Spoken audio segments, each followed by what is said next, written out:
जय गुरु जी। गुरु जी के चरणों में कोटि कोटि नमन। गुरु जी इस रहमत चैनल पे आप सभी संगत का स्वागत है। इस चैनल के माध्यम से हम सभी संगत के सत्संग को साझा करते हैं। जिस रूप में सत्संग भेज जाते हैं उसी रूप में कोशिश रहती है कि सत्संग आप सभी संगत तक पहुँचाए जाएँ। आप सभी संगत जो भी सत्संग को साझा करना चाहते हैं वो डिस्क्रिप्शन में मेंशन व्हाट्सएप नंबर पे ऑडियो या लिखित रूप से भेज सकते हैं या जीमेल आईडी पे भी भेज सकते हैं। और एक बात मैं संगत जी आप सभी से कहना चाहती हूँ कि सत्संग को अंत तक सुनिएगा, क्योंकि सत्संग हमारी दवाई है। हमें नहीं पता गुरु महाराज किस तरीके से, कौन से सत्संग के माध्यम से कौन कौन से मैसेज हमें देना चाहते हैं या कौन सा हमारा कष्ट काटना चाहते हैं। तो सत्संग को चाहे वो कितना ही बड़ा क्यों ना हो, कोशिश कीजिए कि उसको पूरा सुनिए, क्योंकि वो सत्संग में ही हमारी ब्लेसिंग्स है। तो प्लीज़ कृपया करके सत्संग को बीच में अधूरा नहीं छोड़ें, अंत तक सुनिए और कोशिश कीजिए कि सत्संग को बाकी संगत तक भी हम साझा कर सकें, हम शेयर कर सकें, क्योंकि गुरु महाराज हमेशा से यही कहते हैं कि सत्संग सुनाने वाले का भी भला, सुनने वाले का भी भला, और शेयर तो बिल्कुल करना ही चाहिए, क्योंकि पता नहीं सत्संग के माध्यम से कौन सी संगत का कल्याण हो सके।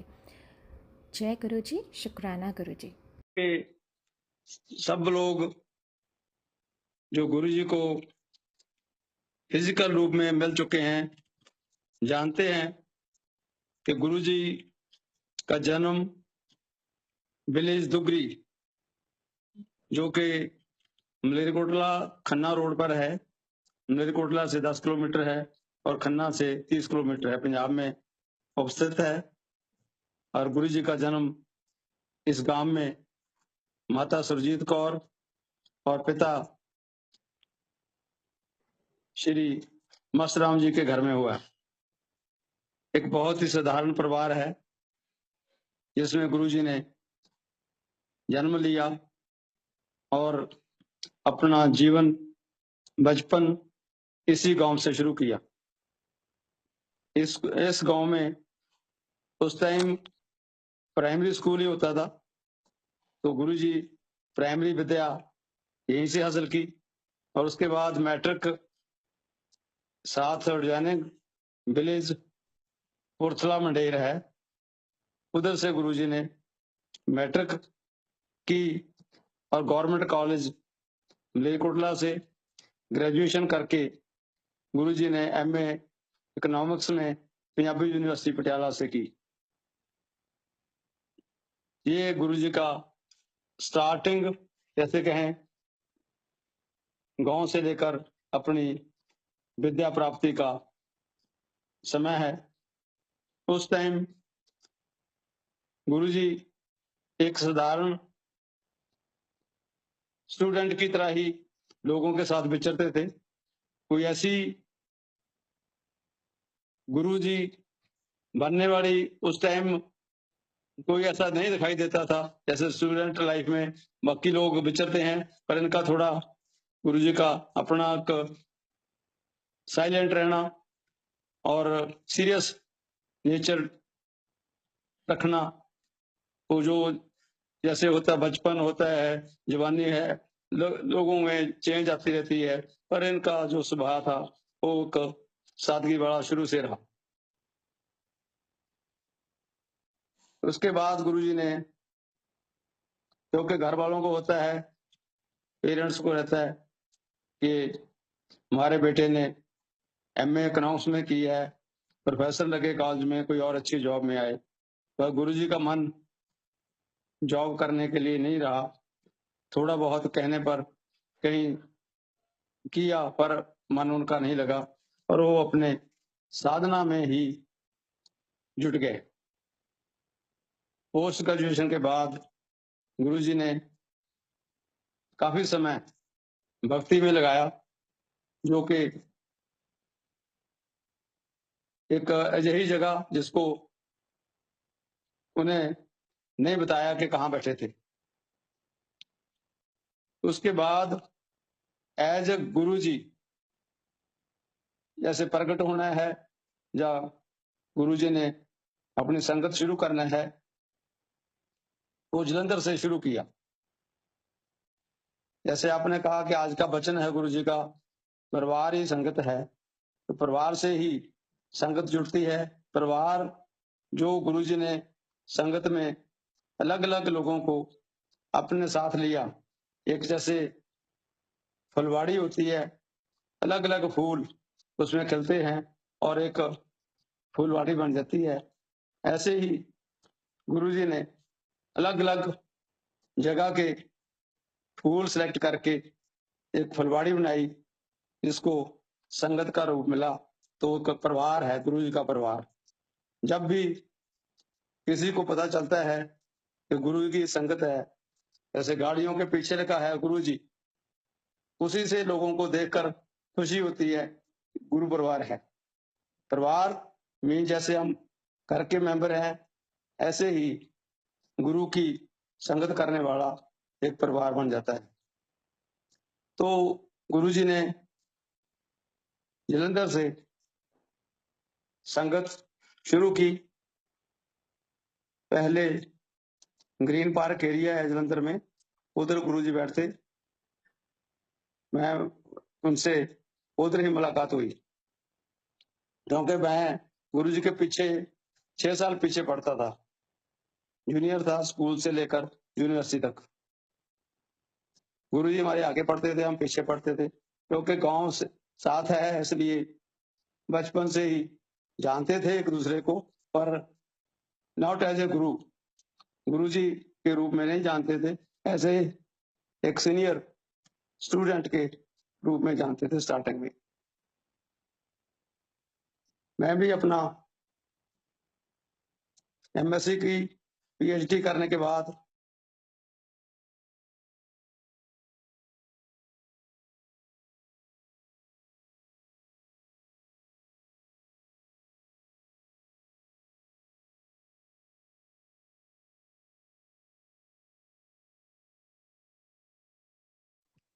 Uncle, we are not able to hear you. Jai Guruji, uncle, we are not able to hear you.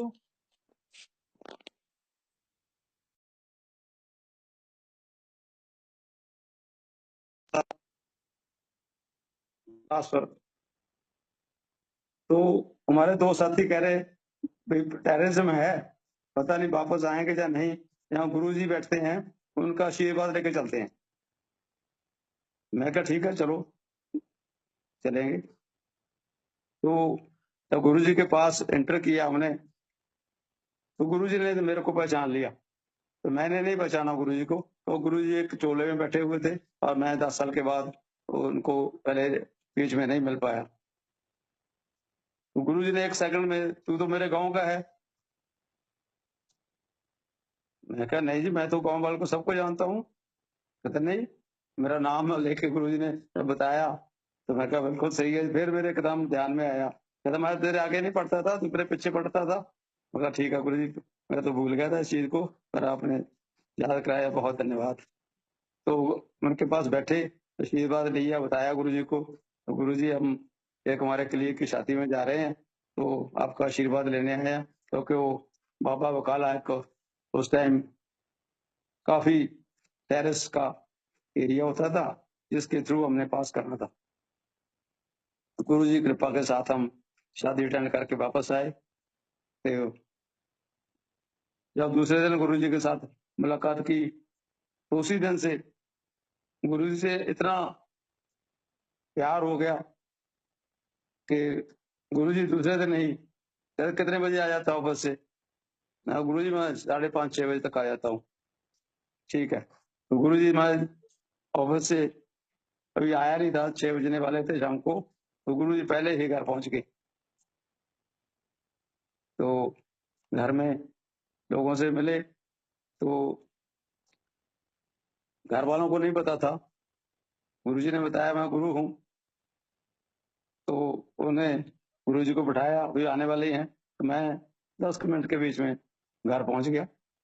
गुरु जी से धन्यवाद किया, गुरु जी आप तो एकदम बिफोर टाइम पहुंच गए हैं, मैं आपको सॉरी भी फील किया, मैं 10 मिनट लेट है, मैं 6 बजे पहुंच गया घर में। तो गुरु जी कहते चलिए आपको अभी कंटोनमेंट एरिया में चल रहे हैं, लेफ्टिनेंट जनरल के घर में है, डिनर है वहां लेके चलना है आपको।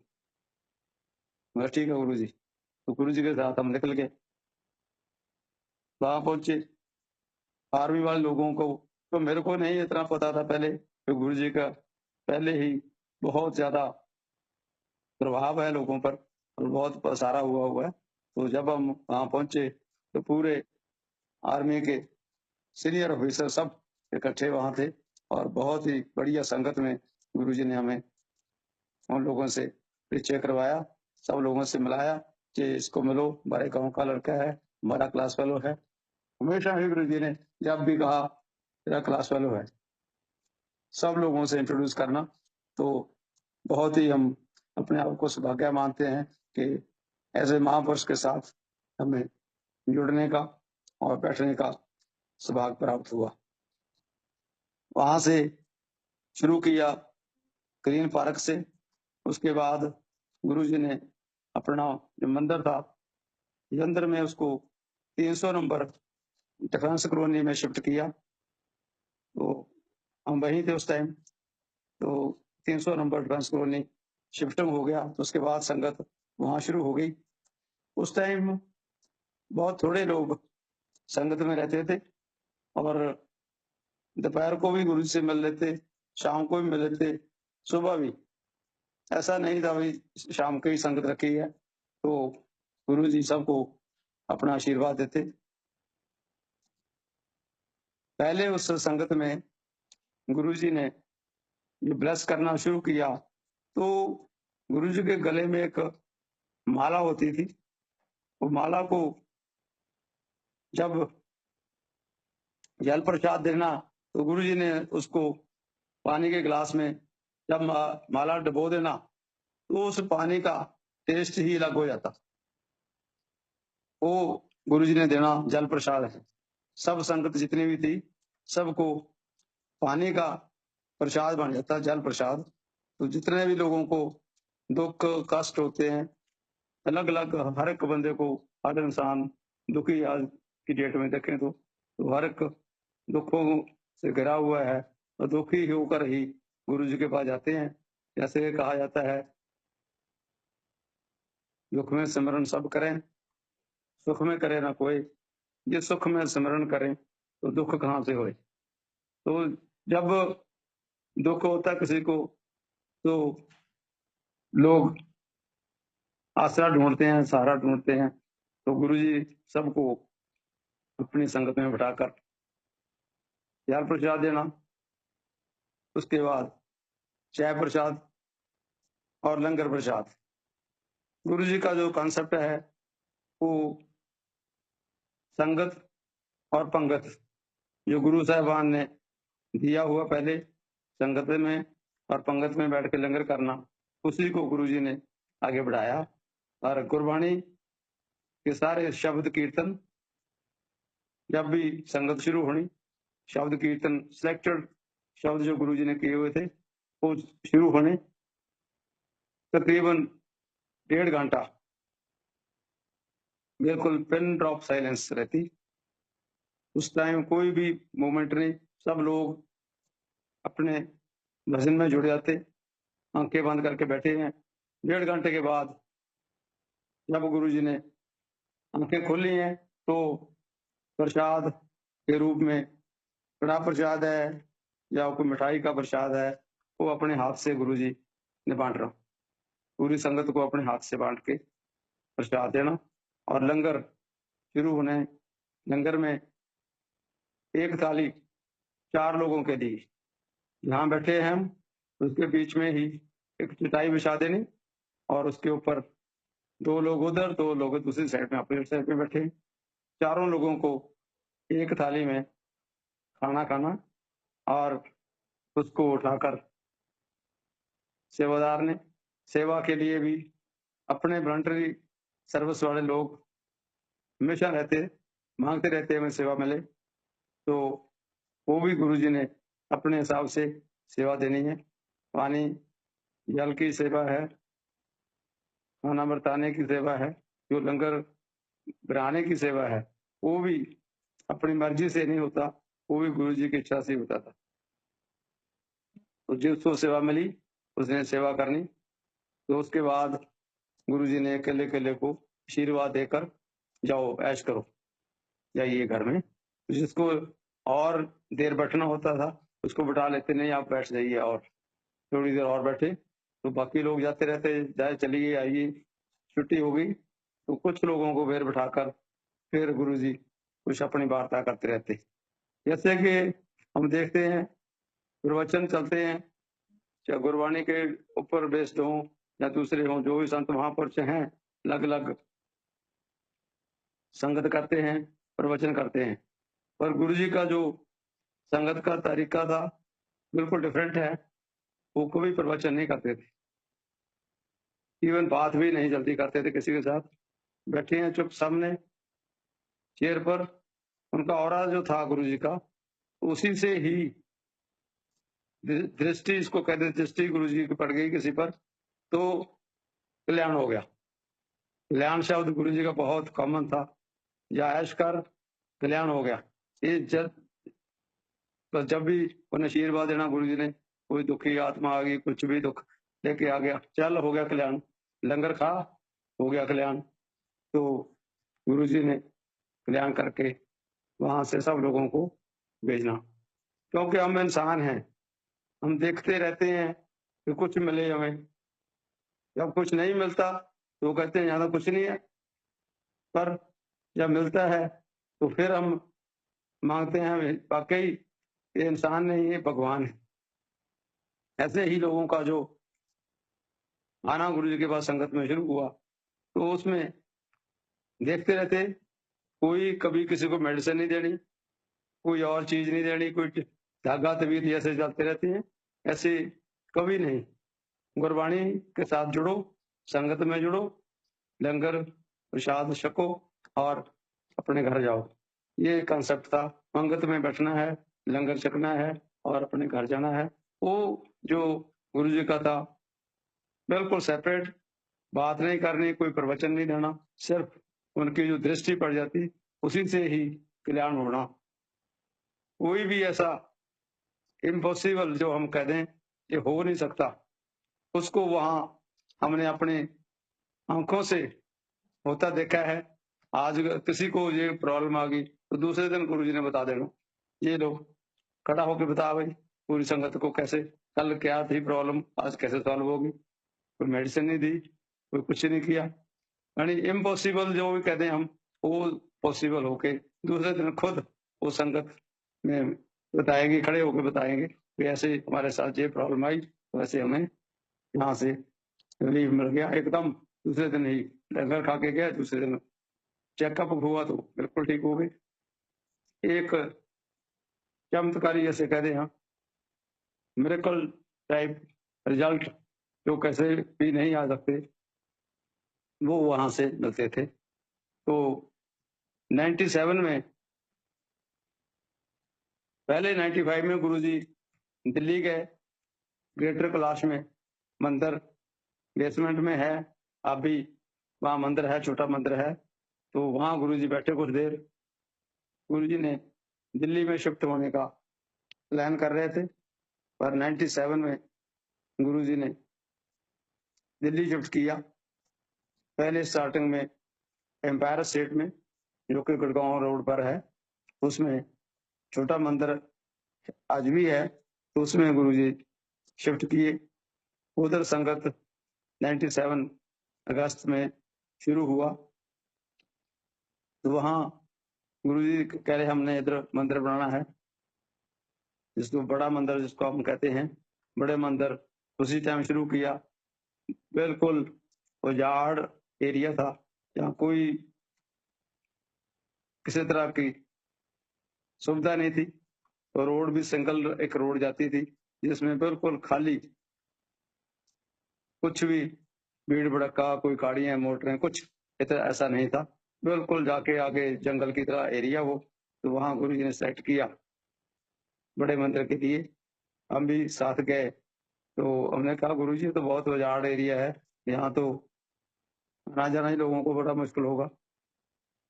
नहीं कहते देखते जाओ, यहाँ तो गाड़ी खड़ी करने के लिए जगह नहीं मिलेगी, आने वाले समय में देखना जहाँ तो इतना भर जाएगा एरिया जे, तो सबसे ज्यादा कंजेस्टेड एरिया दिल्ली का जे बन जाएगा। तो वाकई अब जो गुरु जी के शब्द बोले हुए हैं उसको आज देखते हैं, तो वो एरिया जहाँ बिल्कुल खाली, एक गाड़ी जैसे आधे घंटे बाद आएगी ऐसे था, आज वहाँ गाड़ियों की लाइन लगी हुई है और वहां निकलना इतना मुश्किल हो जाता है, इतनी भीड़ वाला एरिया बन गया वो, कि जो गुरु जी ने शब्द बोले वो बिल्कुल ही सच मिले।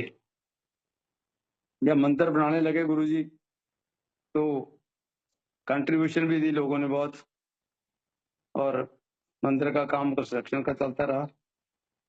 मैंने गुरु जी को बोला कि हमें ट्रस्ट बनाना चाहिए गुरु जी, तो इसका हिसाब किताब हमें इनकम का एक्सपेंडिचर का रखना होगा। गुरु जी कहते नहीं, क्या जरूरत है इसकी, हमने क्या करना हिसाब किताब रख के। मैंने कहा नहीं गुरु जी, हिसाब किताब होना जरूरी है, अदरवाइज हमारा डिपार्टमेंट से ही नोटिस आएगा कि इसका हिसाब किताब बताओ, कहाँ से पैसा आया, कहाँ खर्च किया। तो गुरु जी को रिक्वेस्ट करते रहे, गुरु जी ने मान गए, कहते फिर आप बनाओगे पेपर सारे, मैं बनाऊंगा।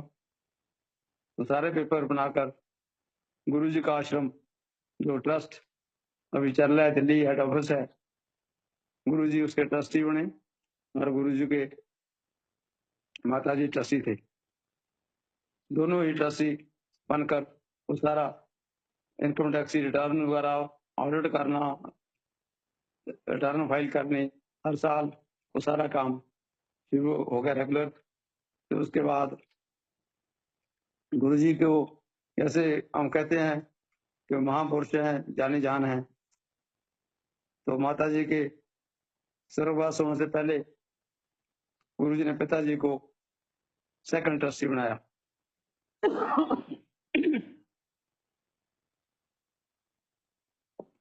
तो गुरु जी ने पिताजी को सेकंड ट्रस्टी बनाया, तो ट्रस्ट का सिस्टम चलता रहा। और बड़े मंदिर में कंप्लीशन के बाद संगत जो थी वो सिर्फ बड़े फंक्शन जो हैं, शिवरात्रि है, गुरु पूर्णिमा है, बैसाखी है, ये सब जो बड़े मंदिर में संगत शुरू हुई। वैसे जो संगत थर्सडे फ्राइडे सैटरडे संडे 4 दिन का रखा दिल्ली में, वो छोटे मंदिर एम्पायर स्टेट में होती थी। जब गुरु जी ने संगत शुरू की तो डेली संगत पहले शुरू करनी, हर रोज शाम को संगत होनी, प्रसाद बांटना, लंगर प्रसाद होना। तो बीच में गुरु जी कहने लगे मेरे को कमजोरी लग रही है, शरीर में कमजोरी है। तो बात कर रहे थे हमारे साथ, तो बहुत खुले हम बैठकर गुरु जी से बात करते। तो मैं कहा गुरु जी आप संगत को लिमिट करो, तो संगत को 2 दिन 3 दिन करो, पूरे 7 दिन संगत ना करो, तो इतनी आपको ब्लेसिंग आप प्रसाद के रूप में बांटते हैं तो आपको जरूर वीकनेस फील होगी। तो उसके बाद गुरु जी ने 4 दिन फिक्स किए, थर्सडे फ्राइडे सैटरडे संडे, शाम को 7 बजे से लेकर 9:30 बजे तक। 7 बजे संगत शुरू, आने लोग शुरू हुए, 7:30 बजे गुरु जी ने अपने आसन पर बैठना आकर, तो 9:30 बजे लंगर प्रसाद। 1.5 से 2 घंटे के बीच में कीर्तन दरबार कंप्लीट हुई, जो यंत्र से शुरू हुआ था वही दिल्ली में चल रहा। तो उसमें गुरबाणी शब्द कीर्तन, और बीच में जब संगत आती उसको जो जल प्रसाद यंत्र में था उसकी जगह गुरु जी ने चाय प्रसाद देना शुरू किया दिल्ली में छोटे मंदिर में। तो चाय प्रसाद जिसको भी मिलना है, कई लोग कहते हम तो चाय पीते नहीं, पर गुरु जी ने कहना है चाय नहीं है प्रसाद है, लो आप। तो चाय प्रसाद, और जो नहीं पीते तो वही प्रसाद के रूप में लेना, वाकई उनको लगना फीलिंग ऐसी होनी कि वाकई इसमें कुछ चाय नहीं है, कुछ और कोई डिवाइन प्रसाद ही है जी। तो चाय प्रसाद के बाद संगत चलनी, कीर्तन दरबार होना, और गुरु जी बिल्कुल साइलेंट बैठे हैं, कोई भी एक शब्द नहीं बोल रहे, कोई मूवमेंट नहीं है, पिन ड्रॉप साइलेंस रहती है। तो 1.5 घंटे के बाद फिर गुरु जी ने प्रसाद बांटना शुरू करना। वही कड़ा प्रसाद, जब मिठाई का प्रसाद अपने हाथ से गुरु जी ने पूरी संगत को बांटना। गुरु जी कहते कि ये प्रसाद जो मैं दे रहा हूँ, ये कोई मिठाई नहीं है, कोई लड्डू है या वो कोई बर्फी है या कोई कड़ा प्रसाद है, बल्कि ये मैं अपने से कुछ निकाल के आपको दे रहा हूँ।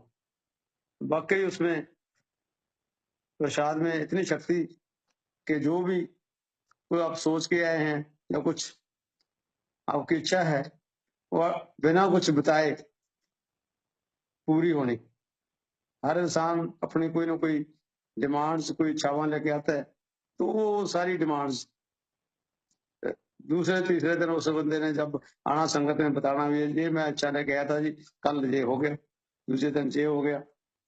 क्योंकि हम तो इंसान हैं, एक नहीं अनेक इच्छा लेके चलती है, इच्छावां रहती है, हमारी डिजायर रहती है, हमने ये करना है जी, हमने वो कर दो जी। फर्स्ट डे हम देखते रहे, फर्स्ट डे जो कोई लोग आने 10 डिमांड लेके आए, गुरु जी मेरा ये कर दो, गुरु जी ये कर दो। तो कई बार तो गुरु जी ने बोलना, मैं कोई जादूगर या मैं कोई एस्ट्रोलॉजर नहीं हूँ, अब चाहिए आपको कुछ नहीं होगा, लंगर खाइए और छुट्टी करिए। क्योंकि जब आप इच्छा के साथ सरेंडर करके नहीं आते, सब तो जरूरी गुरु जी का जो सिद्धांत था वो सरेंडर था। जब आप आओगे तो आपको अपनी जो बुद्धि है उसको साथ बाहर ही छोड़ दो, जो शूज उतारते हैं बाहर उसके साथ बुद्धि भी छोड़ के आओ, अंदर बैठ के एक सरेंडर करके बैठोगे तो आपको सब कुछ मिल जाएगा। ये आप किंतु परंतु में लगे रहे, ये नहीं हो सकता, ये कैसे होगा, ये होगा, ये नहीं होगा, तो यहाँ से कुछ नहीं मिलेगा। ये उसको चाय को प्रसाद के रूप में लेंगे तो प्रसाद लगेगा, ये नहीं आपकी इच्छा है तो आपको चाय ही लगेगी। ऐसे ही जो आपको मिठाई भी बांटी वो प्रसाद है, पर जो आपकी इच्छा कहीं और है, कहीं आप बाहर ही घूम रहे हैं, उधर आई नहीं, फिजिकली बैठे हैं पर प्रेजेंट नहीं है, तो आपको वो लगेगा मिठाई खा रहा हूं मैं। ऐसे ही लंगर का था, गुरु जी कहते लंगर इधर करना है, पानी, जल प्रसाद या लंगर का, इसको छोड़ना नहीं। जैसे इंडिया में हम देखते हैं खाने का बहुत वेस्टेज करते हैं, पर वो गुरु जी के सिद्धांत के साथ लोगों को ऐसा लगा कि उसको बिल्कुल थाली को साफ करना है, कोई चीज उसमें दाल सब्जी रोटी चपाती कोई चीज नहीं छोड़ेंगे, बिल्कुल उसको क्लियर करके ही छोड़ना है। तो उसमें जो शक्ति है वो आज भी है। आज गुरु जी फिजिकल अपने चेयर पर मौजूद नहीं है, पर जब हम मानते हैं देखते हैं गुरु जी बैठे हैं तो फिर लगता है बिल्कुल ही हैं, वो सामने बैठे। ये हमने कहे नहीं कैसे है जी, हो नहीं सकता, साइंस लगाना शुरू कर लेते हैं तो नहीं मिलेगा, कुछ नहीं मिलने वाला। पर जब सरेंडर कर दिया आपने, जा रहे हैं सरेंडर किया हुआ है, तो सब कुछ उसमें मिलता है, पहले भी था आज भी है। सिर्फ जो सरेंडर गुरु जी ने बताया वो सरेंडर करना पड़ेगा, वो शब्द आज भी उतना ही इम्पोर्टेंट है कि सरेंडर करने के बगैर नहीं कुछ मिलता। तो ऐसे संगत गुरु जी की चलती रही, बहुत सौभाग्य मिला कि हमें तो ऑलमोस्ट डेली दिल्ली में ही हमारी पोस्टिंग गुरु जी ने जाने से पहले ही दिल्ली भेज दिया कि आपको ट्रांसफर दिल्ली में हो रही है। दिल्ली पहुंच गई तो साथ ही मैं भी आ रहा हूँ उधर मंदिर बनाना, तो गुरु जी पहुंच गए, तो साथ दिल्ली की संगत हम तो सीधे ऑफिस से गुरु जी के पास, 6 बजे ऑफिस बंद हुआ तो 7 बजे गुरु जी के पास पहुंचे, ऐसे लंगर प्रसाद करके ही घर वापस होना। तो इतनी ब्लेसिंग, इतना प्यार और सत्कार जो गुरु जी ने दिया, तो मैं तो कह रहा हूँ पूरी संगत आज भी जो फिजिकली गुरु जी को नहीं मिले उनके लिए ये एक मिसिंग हो गया। अदरवाइज जो उनके सामने बैठे और जो था उनका सामने दृष्टि पड़ जाती थी तो उससे ही लगता था वाकई कोई हम किसी महापुरुष भगवान के सामने बैठे हैं। तो जब भी गुरु जी ने संगत में बैठना तो निकलना अपने रूम से तो पूरा रूम खुशबुओं से भर जाना।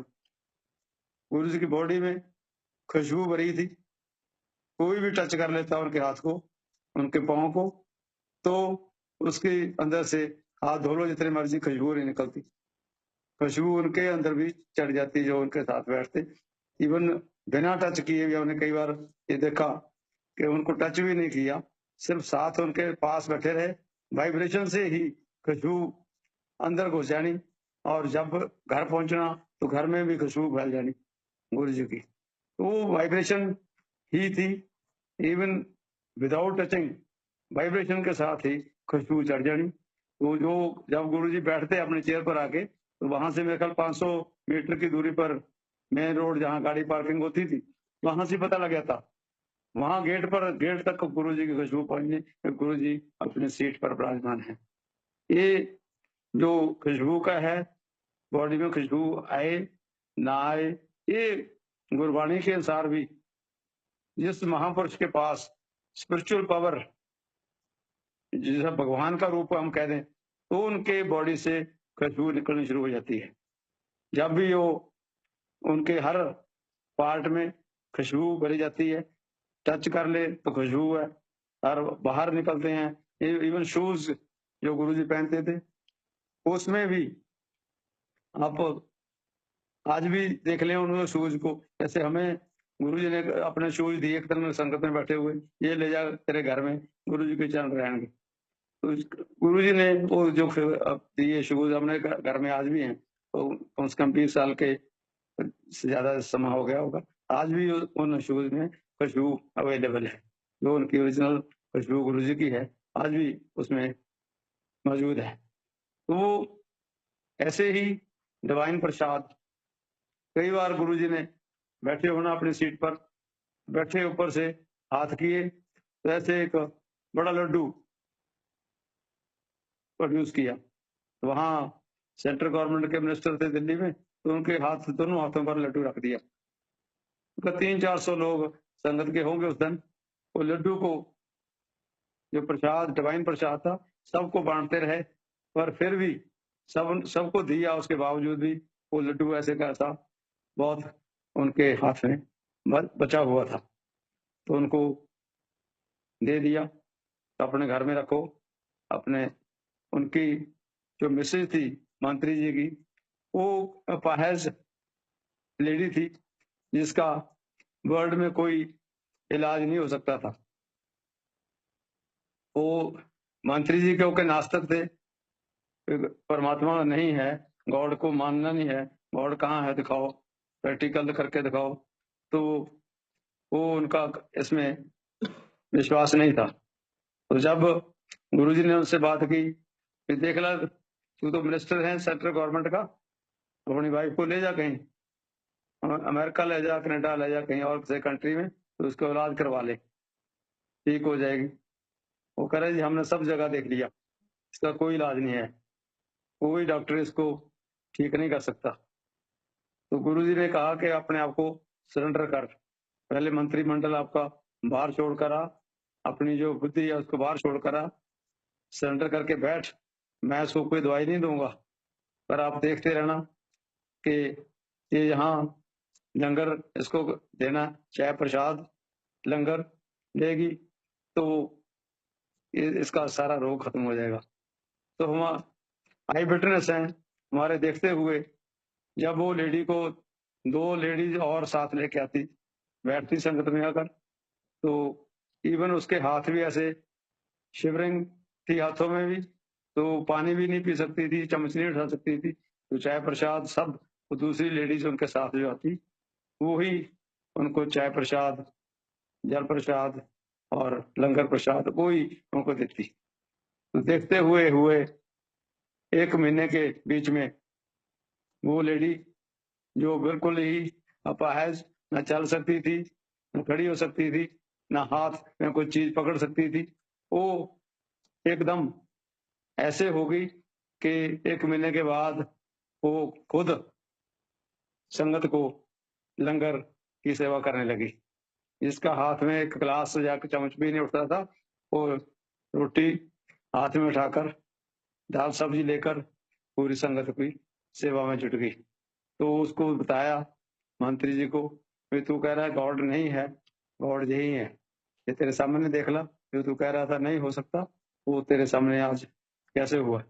ये आज इंडिपेंडेंट है, गाड़ी भी चला सकती है, जो कि कभी उसको 2 लोगों को सहारा लेके उसको बिठाना पड़ता था। तो ये गुरु कृपा ही है। तो ऐसा एक नहीं अनेक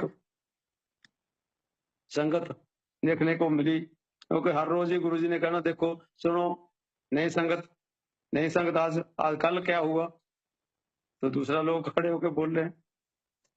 यानी रोग तो वैसे जो भयानक से भयानक रोग हम कह दें, कैंसर जैसे रोग भी जो डॉक्टरों से जवाब दे दिया नहीं हो सकता, इम्पॉसिबल है, वो भी यहाँ पॉसिबल हो गया।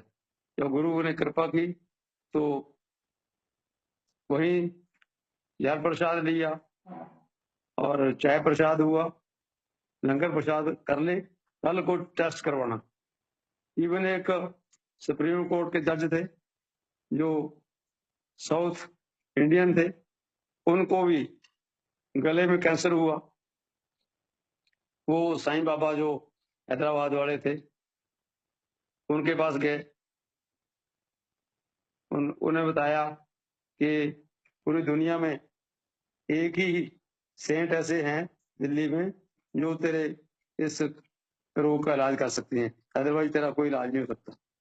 दिल्ली में आए, हमारे देखते हुए, हमारे देखने के सामने की बात है, हम आई विटनेस हैं। तो साउथ इंडियन थे, दोनों मियाँ बीबी आए, आके गुरुजी को नमस्कार करके बैठे, क्योंकि गुरुजी हमेशा ही पंजाबी में बात करते थे, कभी वो दूसरी लैंग्वेज नहीं यूज करते थे। तो गुरुजी ने बताया उनको क्यों कैसे साईं बाबा ने नहीं ठीक किया, साईं बाबा के पास गए थे आप, पूरे सिर तो हिलाते रहे पर उनको नहीं समझाई गुरुजी क्या कह रहे हैं। फिर तो गले में कैंसर है, आते ही उनको ऐसे जब वो बताया तो उनको तो समझ नहीं लगी, गुरुजी ने पंजाबी में बताया, तो मेरे को कह रहे भी इसको अंग्रेजी में बता दे जज साहब को, तो इसको समझा दे विजय मैं ये कहा। तो मैंने उनको बताया विजय गुरुजी तो ऐसे कह रहे हैं आपके गले का कैंसर है, आप साईं बाबा के पास जाकर आए हैं, तो आपको उन्होंने क्या बोला क्या कहा कि उधर जाकर आपका कल्याण होगा। गुरुजी कहते आप तो जज हैं सुप्रीम कोर्ट के, किसी की फाइल नहीं निकालते, कोई काम करते ही नहीं, तो देखो आपकी पहले दिन ही फाइल निकाल देते हैं हम तो फर्स्ट डे ही उनको वो ही जो चाय प्रसाद दिया, लंगर प्रसाद हुआ, तो जाते समय उनको बोला कल जाओ टेस्ट कराओ अपना, टेस्ट करा के हमें रिपोर्ट करना, कुछ दिन बाद आ जाओ। उसने जाकर टेस्ट करवाया, चेकअप सब जितने भी करवा के 2-3 दिन के बाद जब संगत में आए तो सारी रिपोर्ट नेगेटिव, टोटल जितने भी उनके थे, कैंसर उनका इतना फैल चुका था, डॉक्टर तो कह रहे ये कुछ दिन का मेहमान है, पर उसके बाद जब वो रिपोर्ट लेकर आए तो बिल्कुल क्लियर, तो पूरे लंबे पड़े हुए गुरु जी के सामने, ऐसा इम्पॉसिबल जो आपने कोई मेडिसिन नहीं दी, सिर्फ आपकी ब्लेसिंग के साथ ही मेरा ये रोग हटा गया।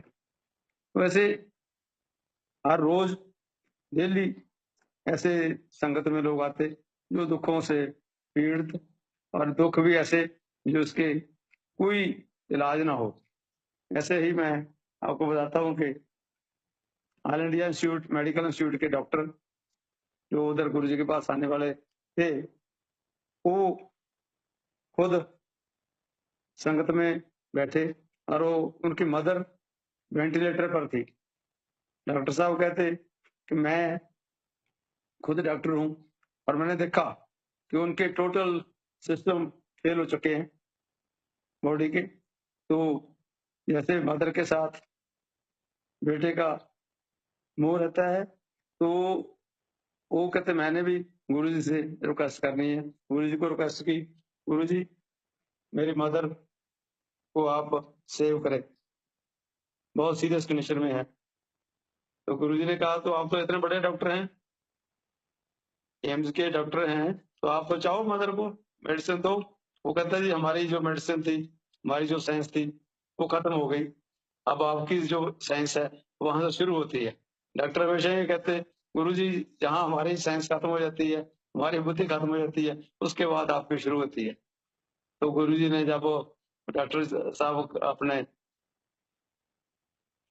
खाना लंगर प्रसाद के बाद जाने लगे तो उनको एक तो जल प्रसाद और एक थोड़ा सा कड़ा प्रसाद दिया। फिर प्रसाद ले माता जी को दिखाना और देखना 1 हफ्ते के बाद माता जी इधर मंदिर में पहुंचेगी। तो डॉक्टर हैरान था। डॉक्टर कह रहे थे मेरे गुरुजी ने ऐसे मेरे को कैसे कोई भरोसा देना होता दे दिया। तो मैं तो डॉक्टर हूँ, मेरे को पता है उनके सारे ऑर्गन फेल हो चुके हैं, तो कैसे हो सकता है, इम्पॉसिबल है। तो पर गुरुजी के साथ क्योंकि जुड़े थे, श्रद्धा भी थी, तो उन्हें जाकर माता को दिया और थोड़ा सा प्रसाद भी उनके माता जी के मुंह में डाला गया। तो डॉक्टर साहब खुद बता रहे कि उनकी आंखें एकदम खुलनी शुरू हो गई। तो 5 दिन के बाद माता जी हॉस्पिटल से छुट्टी होकर आ गई और 1 हफ्ते के बाद माता जी चलकर वहां मंदिर गुरु जी के सामने आए। तो डॉक्टर साहब आपकी डॉक्टरी कहाँ चली गई? गुरु जी ने पूछा डॉक्टर साहब आपकी डॉक्टरी तो फेल हो गई। तो वो बताओ अब तो माता जी को कह रहे थे सारे ऑर्गन फेल है तो कैसे चालू हो गए? तो माता की एज तो और लंबी है, अभी जीवित रहेगी।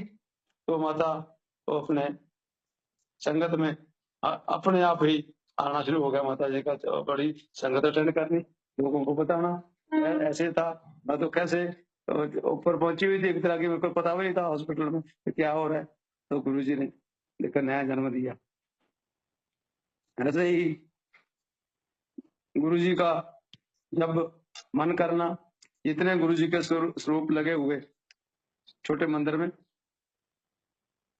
चाहे शीशे वाले थे चाहे दूसरे थे। गुरु जी ने बोलना आज देखो अमृत आ रहा है, सारी संगत उठकर देखना, जाकर हाथ लगा लगा देखना, शीशे के ऊपर से ड्रॉप ड्रॉप अमृत गिर रहा है।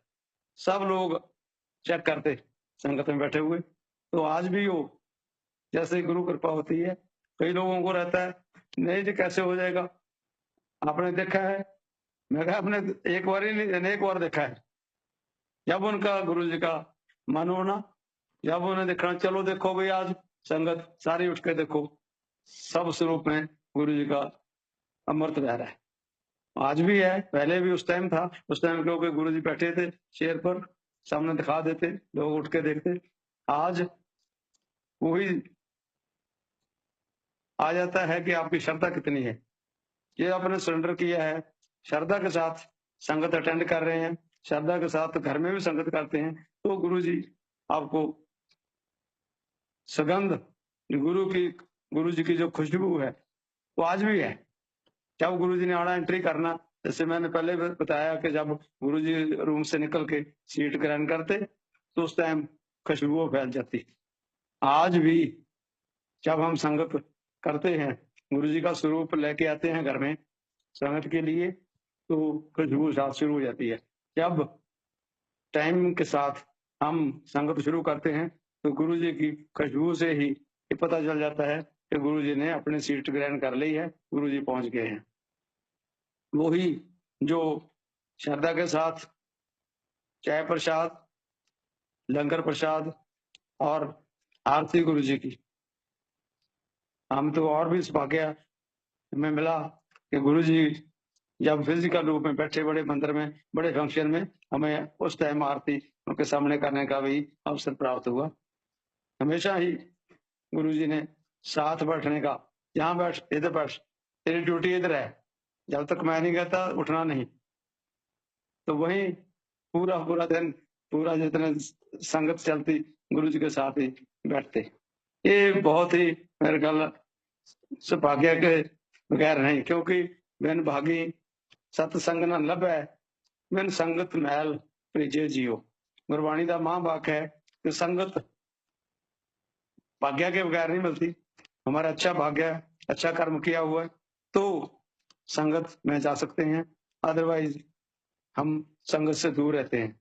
जैसे कि एम्पायर स्टेट रेजिडेंशियल कॉलोनी है, उसके साथ वाले घर जितने हैं वो लोगों को देखते हैं, क्योंकि लोगों की तो गाड़ियों की बाहर भीड़ हो जाती, लोग आ रहे हैं संगत अटेंड करने, और गुरुजी कहते ये दुर्भाग्य वाले हैं, इनके भाग्य में संगत नहीं है। जो साथ वाले रह रहे थे कि मैं यहाँ से चला जाऊंगा तो उसके बाद ये लोग पछताएंगे, ये देखेंगे कि हम तो बहती हुई गंगा में हाथ नहीं धो पाए। हमारे तो घर में गुरुजी रहते थे, साथ वाले घर में थे, तो हम तो जा ही नहीं पाए। वो छोटे मंदिर में भी ऐसे गुरुजी ने बैठना, तो वो लोग अपने घरों में रादर वो ऐसे ही कहते होंगे कि तो लोग पागल हैं जो इधर आ रहे हैं, पर वो भाग्य उनके भाग्य में संगत नहीं है, वो नहीं कर पाते। संगत का जो महत्व है बहुत बड़ा है। गुरबाणी के बेस पर जैसे हम बात करें कि एक घड़ी आधी से भी याद। गुरु साहब ने तो कहा भी एक घड़ी 24 मिनट की है, आधी 12 मिनट और आधी से भी याद 6 मिनट है। का 6 मिनट भी हम 24 घंटे में दे दें तो बहुत ही हमारा जो जीवन है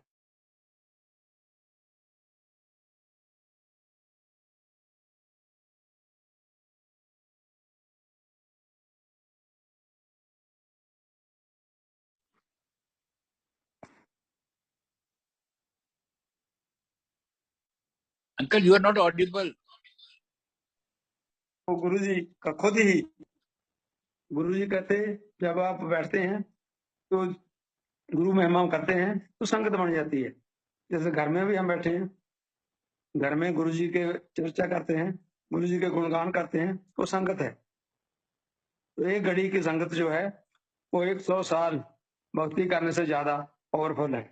जैसे कि एक सेंट कोई बैठे 100 साल तपस्या की, तो उनको लगा मैं तो बहुत बड़ा भक्त हूँ, मैं तो 100 साल की तपस्या की है। पर दूसरे पास से एक वो इंसान जिसने संगत एक घड़ी की संगत की, जब दोनों का करे कंपटीशन हुआ, वो कहता मेरी तपस्या ज्यादा है, दूसरे कहते संगत वाला मेरी तपस्या ज्यादा है। जब दोनों को तुलना की गई तो एक घड़ी की संगत वाले को क्रेडिट ज्यादा मिला 100 साल की तपस्या से, क्योंकि एक मैथमेटिकल फार्मूला के हिसाब से भी जब हम देखते हैं कि हजारों लोगों की संगत में हम बैठकर संगत अटेंड करते हैं तो 1000 टाइम उसका फल मिलता है। 1000 टाइम उतनी हमारी एज भी नहीं होती, 100 साल तो उसके सामने कुछ भी नहीं होगा, ये 1000 टाइम हम उसकी बात करें। तो इसलिए जब संगत अटेंड करते हैं तो एक अपने आप को सरेंडर करके बैठे, बहुत ही आनंदमयी और बहुत ही कृपा हो जाती है। जब हम गुरु पर विश्वास करते हैं, गुरु जी के साथ हम संबंध जोड़ते हैं, हमारा विश्वास होता है कि हम गुरु जी के साथ जुड़ गए हैं, तो सारा कुछ गुरु पर छोड़े, वो अपने आप ही करेंगे। हर जगह हर समय वो अपने साथ है। यही हम ये देखते रहें तो ऐसी कोई बात नहीं है जो नहीं होगी, क्योंकि गुरु जी हर एक से बात नहीं करते थे, बहुत कम लोगों से बात करनी, बहुत कम बात करनी, प्रवचन कभी नहीं किया। तो जो बात करते थे वो नहीं करते थे, उनको सिर्फ वो ही रहता था कि हमारे साथ तो बात नहीं हुई, हमारी तो सुनी नहीं। पर गुरबाणी का वाक है बिन बोलिया सब कुछ जानता। बिना बोले जब आप विश्वास से आए हैं तो उनको पता चल गया, जब आप बाहर से इंटरव्यू कर रहे हैं दूर से, तो गुरु जी को पता चल गया तो आप इधर को आ रहे हैं, आप पहुंचेंगे। उनकी मर्जी के बगैर संगत अटेंड नहीं हो सकती, संगत में हम बैठ नहीं सकते, जा नहीं सकते। पहले भी था, आज भी है, आगे भी रहेगा। तो गुरु कृपा से ही सब कुछ प्राप्त होता है। तो संगत आप लोगों ने आज बड़े सौभाग्य दिन पर बुद्ध पूर्णिमा पर ये संगत करने का सौभाग्य भी प्राप्त हुआ है। आप लोगों का बहुत ही धन्यवाद करता हूँ कि आपने टाइम निकाला है और गुरु महिमा के बारे में हम चर्चा की, क्योंकि गुरु जी के बारे में जितना कहते रहे कम है। हम शब्दों में बयान ही नहीं कर सकते कि उनके पास कैसी स्पिरिचुअल पावर थी।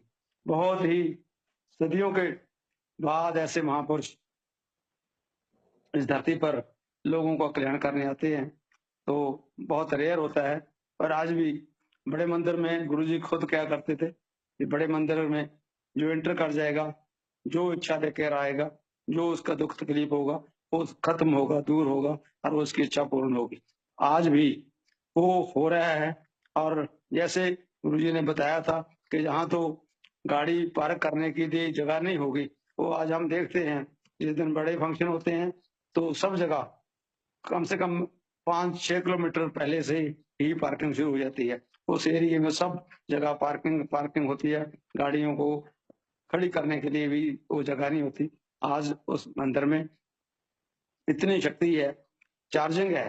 जब आप बैठोगे जाकर तो आपको लगता है अभी हमें कुछ चार्जिंग हो रही है, हमें मिल रहा है। जो हम लेने आए हैं, जो हम माँगने आए हैं, वो मिल रहा है। चाहे गुरुजी सामने हमें फिज़िकल रूप में दिखाई नहीं देते, पर उनकी जो कृपा है, वो बरस रही है। वो हमेशा ही वो सबके साथ रहती है।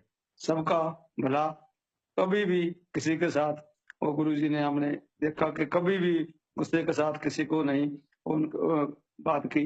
हमेशा ही सबका कल्याण करने में हर धर्म, हर मज़हब के लोग, हर तरह के लोग वहाँ बैठते। आज हम देखते हैं कि दुनिया का कोई शहर ऐसा नहीं होगा जहाँ गुरु की संगत नहीं है। हम दुबई में भी गए, दुबई में मैंने देखा कि इतनी बड़ी संगत वहाँ जुड़ी हुई और हमें भी मिलकर उनसे लोगों से इतनी श्रद्धा। तो पहले जो थी थोड़ा हम भी जाते रहे, बहुत उच्चों में इतना ज्ञान भी नहीं था।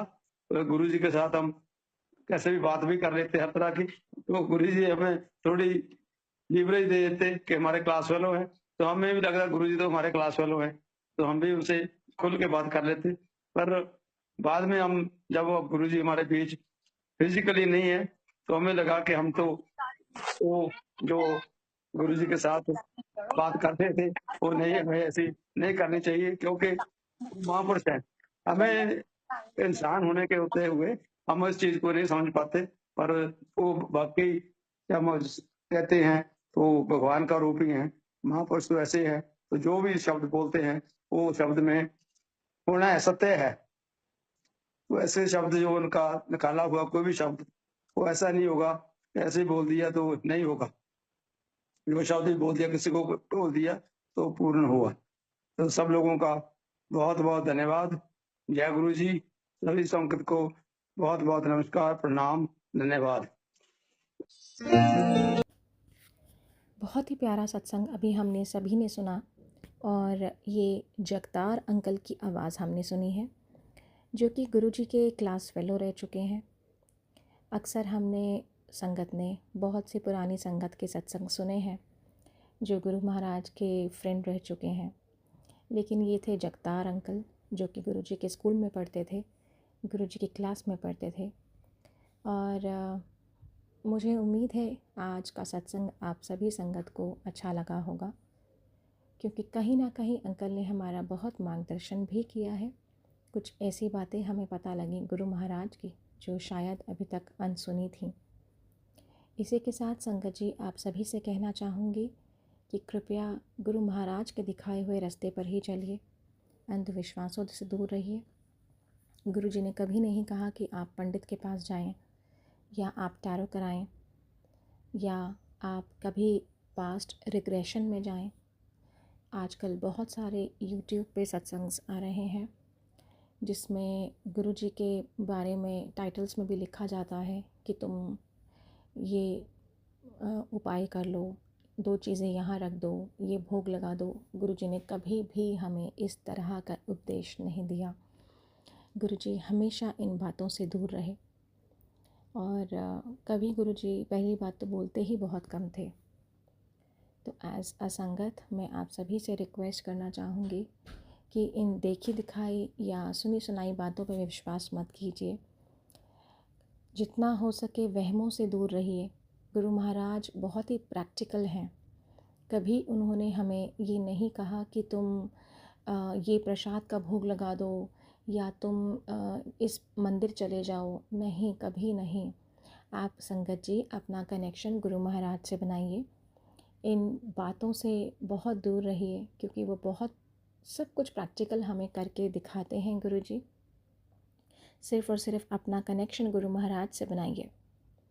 और आज का सत्संग आपको अच्छा लगा हो तो संगत जी लाइक शेयर कर दीजिएगा और सब्सक्राइब भी कीजिए चैनल को, ताकि आने वाले सत्संग के बारे में आपको पहले से ही पता चल जाए।